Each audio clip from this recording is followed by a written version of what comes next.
वेद, पुराण, उपनिषद और हिंदू दर्शन की आधुनिक प्रासंगिकता। आज जब हम आर्टिफिशियल इंटेलिजेंस, एआई, अंतरिक्ष अन्वेषण और भागदौड़ भरी जिंदगी के युग में जी रहे हैं, तो ये सवाल उठना स्वाभाविक है कि हजारों साल पुराने ग्रंथ, वेद, पुराण, उपनिषद और दर्शन शास्त्र आज हमारे लिए क्या महत्व रखते हैं। क्या वे केवल पूजा पाठ की वस्तु है या उनमें आज की जटिल समस्याओं का समाधान भी छिपा है?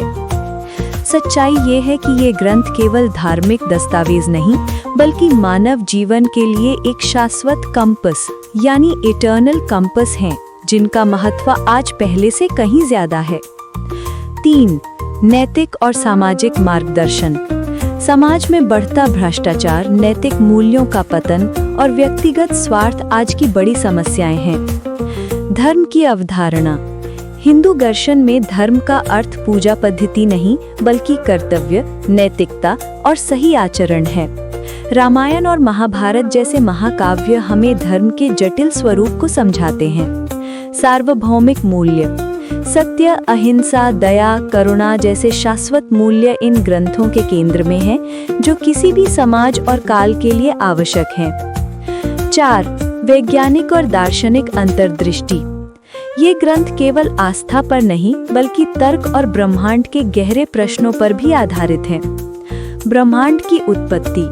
वेदों का नासदीय सूक्त ब्रह्मांड की उत्पत्ति पर ऐसे गहन प्रश्न पूछता है जो आज भी बड़े बड़े वैज्ञानिकों को हैरान करते हैं। आयुर्वेद, जो अथर्ववेद का उपवेद है, केवल बीमारियों का इलाज नहीं करता, बल्कि जीवन जीने की एक होलिस्टिक यानी समग्र पद्धति सिखाता है, जिसमें आहार, विहार और आचार का संतुलन जरूरी है।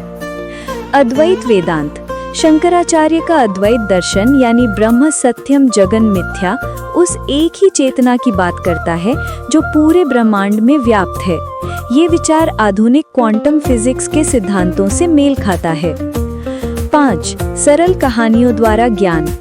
वेद और उपनिषद का ज्ञान गहन और जटिल हो सकता है, लेकिन पुराणों और पंचतंत्र जैसी कथाओं ने उसी ज्ञान को रोचक कहानियों के माध्यम से जन सामान्य तक पहुंचाया, जो आज भी बच्चों से लेकर बड़ों तक को नैतिकता और व्यवहार कुशलता सिखाती हैं।